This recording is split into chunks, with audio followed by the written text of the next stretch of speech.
Hi, welcome back. This is Andrew Sears again, talking about week 3. This week we're going to focus on the business model canvas. And if you do this week right, this is probably going to be the hardest week of the course. So part of the reason for that is a business model canvas in many ways is like an entire business plan but summarized. And there's a quote by Benjamin Franklin where he said, I would have wrote you a shorter letter if I had more time. Sometimes it takes even more time to make a summary than it does to make a long plan. So in many ways, this is like asking you to do the final project for the course in week 3. But the reason why we do that is because the whole point of this course is to teach you to iterate and to revise your business model canvas by testing hypotheses and things along those lines. So my advice is spend effort on this accordingly. I've found that most students do not understand it well enough to implement it in their first attempt. So study all the materials this week really well, including the examples. And just keep in mind that this canvas that you're doing is basically something that you're going to revise and revise. But it's important that you start it off on the right point, because if you start off on the wrong point, then it may be difficult for the rest of the course. So again, just emphasizing what we talked about last week, that you need to use the right tool for the job. So business model canvas is really targeted at high risk innovation, new products, whereas business plans are generally targeted at low risk innovation, and often they'll be for existing products or new products that are lower risk, that you can actually get detailed planning information. So one of the biggest challenges we get, with our students, generally about 3/4 are going to be focused on nonprofit sector, and maybe a quarter for businesses. So a key question, and probably half our students are at an existing nonprofit. So how do you get the business model canvas to work with an existing nonprofit and fit the requirements of this course? So I'm going to try to give you an advice on how to do that. So first, what you're going to do is you're going to do a general canvas for the overall nonprofit. You're not going to go into the full detail. You're not going to list, if you have 9 programs, you're not going to list all of those programs and all your different segments of who you serve. But I would advise that you do one segment for donors and one segment for clients, at least. You could, if you have 2 segment client categories, you could do those too. But if all you did was that, you'd essentially be using the business model canvas as an overall organizational strategic planning tool, and that's not the focus of this course. We have a strategic planning course, but that's not what this is about. One thing to note, so we have you going through material on the nonprofit business model canvas. Part of that is to help you translate. Most of the material you go through is going to talk about the business model canvas, which is targeting the for-profit world. So we provided some material on the nonprofit business model canvas to help you translate that into the nonprofit world. But that material is actually designed more for strategic planning than for what this course is, where it's more focused on lean, new social entrepreneurship initiatives. So, so the first step is you're going to go and you're going to do a canvas for your organization. That's going to be easier. The second is you're going to do a segment of the canvas for your new program or social enterprise idea or product. And what you're going to do is you're going to highlight each segment in different colors. So, and then you'll create a section for each segment in each of the categories highlighted in different colors. So this is what that would look like. So you would say, if you have an existing nonprofit, you'd do one for your donors, and you might have, 2 or 3 classifications for donors. You might have individual donors, major donors, foundations or something. And then clients, you might have, if you're a rescue mission, you might have people who are just drop in and people who are involved in your long programs. And then the idea is this blue color here, that would be for your new initiative. So you may say, we want to start a new initiative where we are going to, out of our thrift store, we're going to sell books. And in this case, the word client should really be customers. And you're going to sell them online, and then you would go through, and for each of those you would add, how do you manage the customer relationship? So that would be, for donors, that's pretty obvious. You're doing a lot of things to nurture the relationship. How do you acquire donors? And then same thing with clients. So how are you getting clients? So this is the get, and later we'll talk about the keep. and what's the value proposition. You have a different value proposition for different groups. You're going to have different activities for different groups.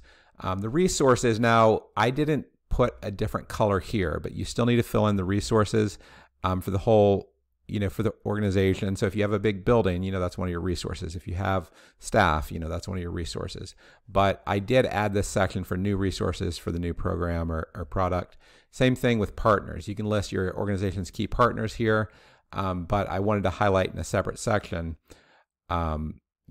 this. So if some things aren't going to be tied to a particular segment, if you have a building, most likely it's serving all your segments, unless you have, your buildings for separate segments. And in some cases you do. But, you can change this highlighting from red to something else to list these things. And then same thing with cost structure. You can list the basic cost structure of your organization.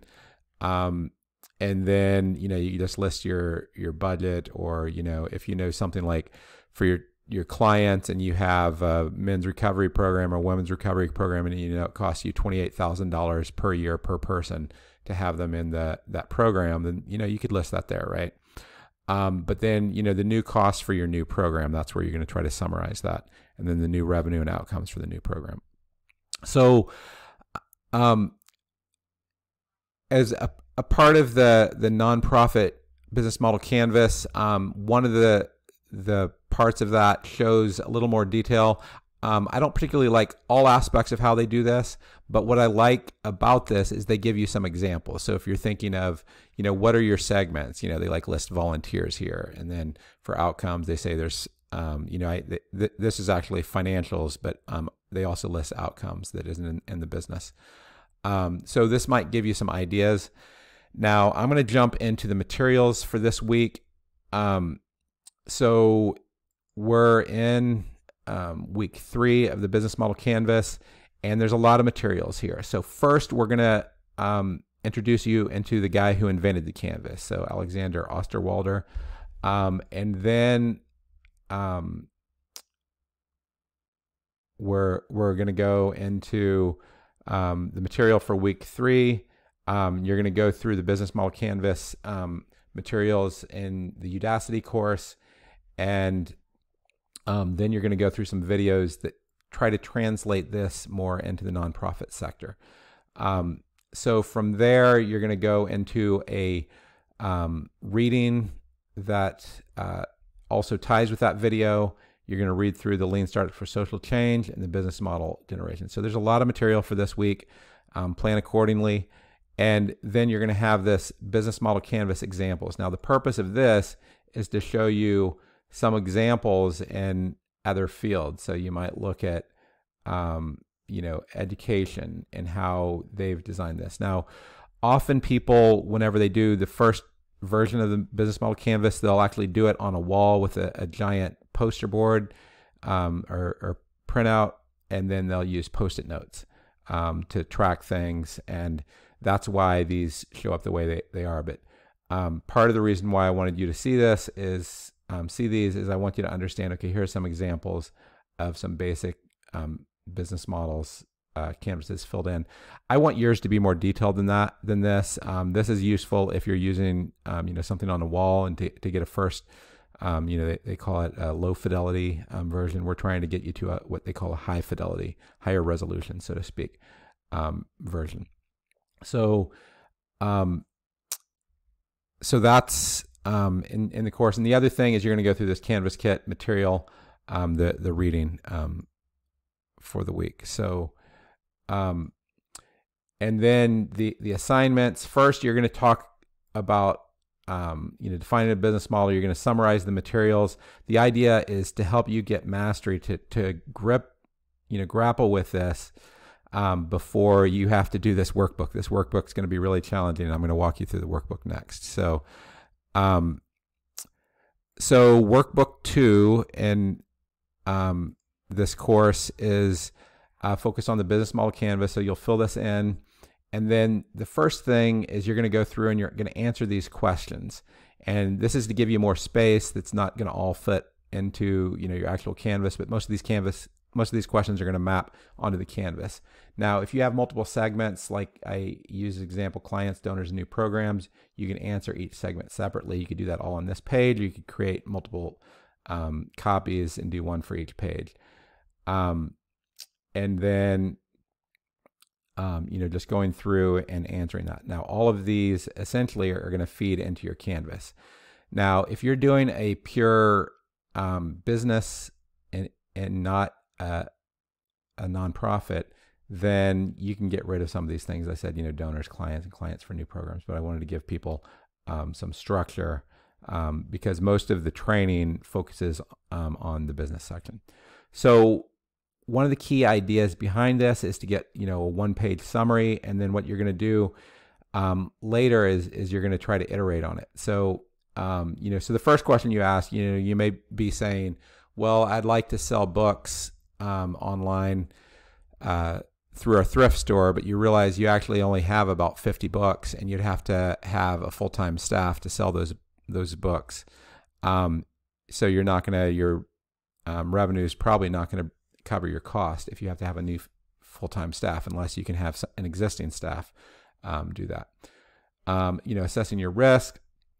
Are there things that you should change? Then what you're going to do is you're going to look at your assumptions. So, in some cases you're going to have facts, and in other cases you're going to have assumptions. So, one question might be, can you guys sell books online? Do you actually have the logistical capability to do that? You may not have the logistical capability. Your employees may not have the skills. Another would be, could you make a profit off of it? Do people even want the type of books that you're getting donated? It might be that you guys are getting donated books, and I'm just using this as an example, but if that's what you decided to do, that no one wants, they're computer books from 20 years ago. So they're not, you can't get any money from those. So what you want to do is you want to try to write out what are some of your assumptions. In some cases, you might have some facts, and then in other cases, you have assumptions. And next week, the whole goal is to prepare to meet customers, clients, or funders. And you're going to prepare materials needed before meeting with potential customers or stakeholders. And you can have a checklist or, just a list of questions. And what you're going to want to do is have a summary of the new product or program. So if you're going to meet with someone internally, you could, have a presentation or have a one-page summary, and then say, try to get a list of questions to test your hypotheses. Now, you want to try to not just meet with people internally, if at all possible. You want to try to meet with people externally. One of the key points of this course is that you have to get outside the building. So that's what next week's going to be about. And you need to, what I would highly recommend is you look at next week's assignments and start preparing for them now. Otherwise, you're not going to be able to find the people that you need to interview. So again, if you have any questions, let your faculty member know, and hopefully you'll do really well on this assignment, and that'll help you set you up for the rest of the course. Thanks a lot.